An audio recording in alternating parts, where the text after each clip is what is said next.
On va parler de ce gros dossier maintenant ce soir. Dans la nuit de lundi à mardi à Clamart, dans les Hauts-de-Seine, il s'est passé un truc de fou avec un adolescent de 14 ans.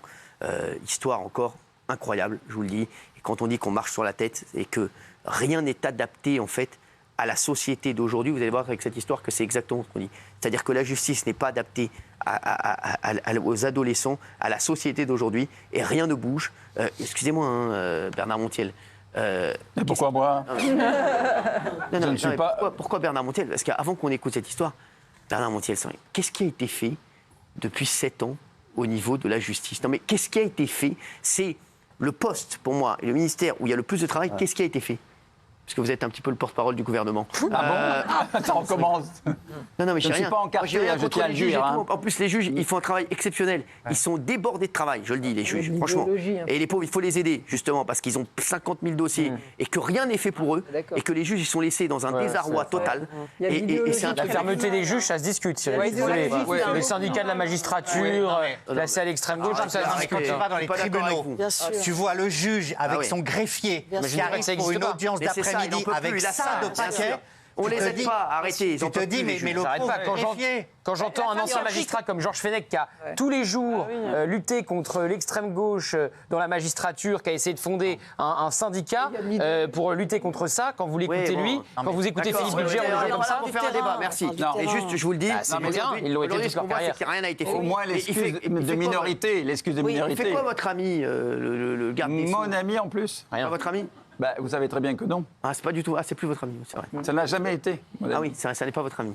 Le garde des Sceaux. Vous parlez de M. Dupond-Moretti? Bah oui. Ça n'a jamais été mon ami et vous le savez très bien. Pareil pour moi. Et il ne le sera jamais. Parce que je me suis même violemment engueulé avec lui, comme je vous l'avais dit. On ne racontera pas l'histoire. Non. Entendu. Je la raconterai pas. C'est dommage parce qu'on a envie de l'entendre. Non, non, il peut pas. Non, franchement, il peut pas. Non. Mais en tout cas, il s'est violemment engueulé avec le garde des Sceaux. Oui, mais je m'engueule rarement avec les gens. Il y a longtemps? Franchement. Non, c'était il y a 2 mois. Il y a 2 mois. Il y a 2 mois. Pour s'engueuler avec Montiel. Il faut y aller avec s'engueuler avec Montiel. Franchement. Non, il voulait la cabine à UV avant lui.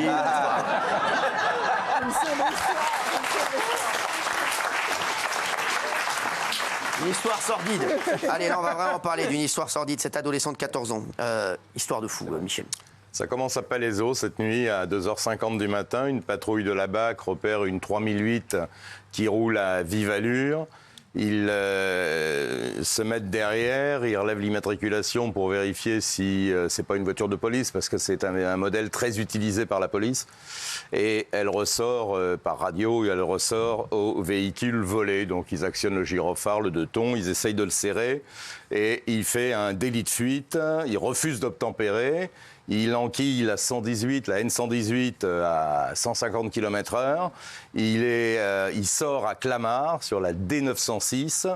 Et là, il est à pleine vitesse, il est pleine balle avec la voiture de police derrière. Et il perd complètement le contrôle de la 3008.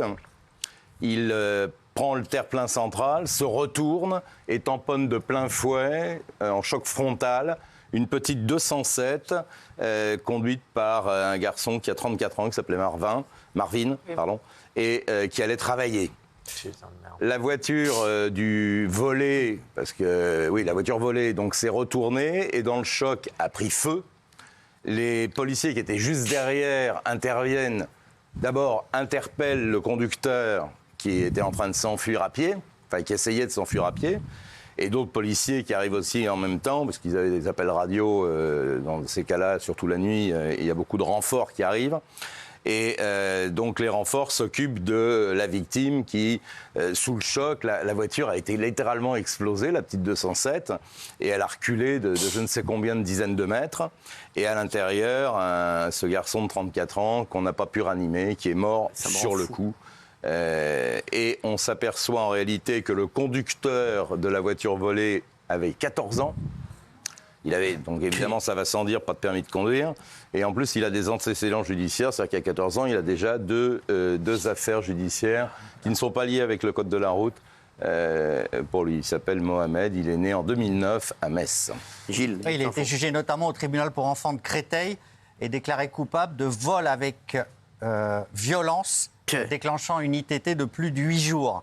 Et ça c'est en juillet, je crois. Donc, c'est 13-14 ans, déjà un délinquant chevronné. Il était placé sous contrôle judiciaire avec interdiction de porter une arme. C'est-à-dire que c'est normal qu'on lui interdise de porter une arme, mais vous vous rendez compte, à 14 ans, qu'on interdise de porter une arme, c'est dire la dangerosité d'entrer en contact avec la victime et avec les co-auteurs. Et il était sous une mise à l'épreuve éducative, une mesure éducative judiciaire provisoire. Alors là, se pose la question, pourquoi n'était-il pas dans un centre éducatif fermé, vu sa dangerosité ? C'est incroyable. Et quelques mois après, voilà ce qu'il provoque. Non, mais c'est un truc de fou. Excusez-moi. C'est Vous fou. vous rendez compte les parents de la victime. Mais c'est fou. Vous vous rendez compte la famille de la victime. C'est fou. Non, mais franchement, qu'est-ce qu'il fout dehors 14 ans. Je ne sais pas. Mais, et qu'est-ce qu'on va faire de lui, là, cet abruti Ah là, il est en garde à vue. Après, enfin, il était blessé. En premier temps, on l'a soigné. En deuxième temps, on l'a mis en garde à vue.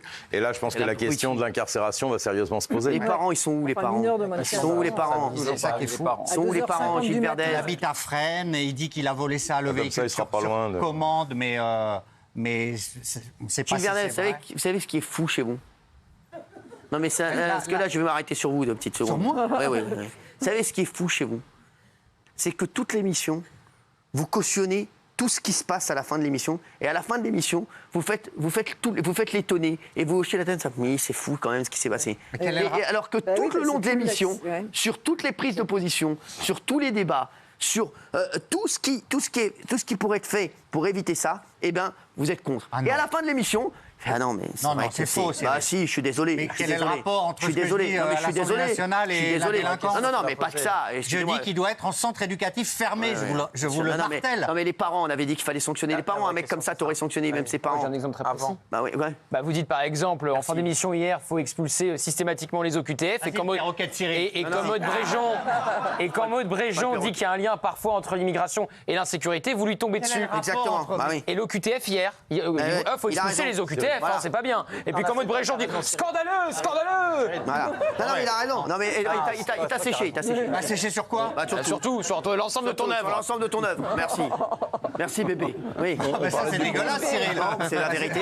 Merci. On parlait du Il y a garde un des Sceaux. perroquet qui ne sait même pas répéter. Ouais, Il est agaçant, hein. Il est incroyable. J'aimerais Alors, oui. bien pouvoir m'exprimer, Attendez, il y a je une vous en info prie. de Michel Marie. Michel Marie. On m'envoie un message, on parlait d'Éric Dupond-Moretti, il a recruté 1500 magistrats en 5 ans, ce qui est quand même pas rien par rapport... Non, mais et les lois sur les... Donc c'est l'idéologie. Donc c'est l'idéologie. C'est bien, mais c'est les lois. Ouais, Les lois ça n'empêche les pas lois. de s'en déborder, Non, mais on va c'est pas faire de débat 2 secondes, mais juste les lois sur les mineurs. Ça, je suis d'accord. Les lois sur... Toutes les lois sont à revoir, excusez-moi. Il y avait un travail Au moins fou à celle-là. faire en 7 ans. Il faut vous dire qu'il y avait du boulot. Normalement, t'es garde des Sceaux, il je est peux pas dire... là depuis 7 ans. Oui, bon, oui, mais alors, oui. Il est là depuis quasiment 4. Il est là depuis 4 ans. Il a c'est pas depuis 4 ans. Non, c'est pas 7. C'est alors, c'est pas 7. maintenant, il faut Merci, allez, merci à tous. Merci Gilles Verdel. Tout de suite, bon, le film est pas ouf, mais bon, restez quand même sur C8. Merci les chiens.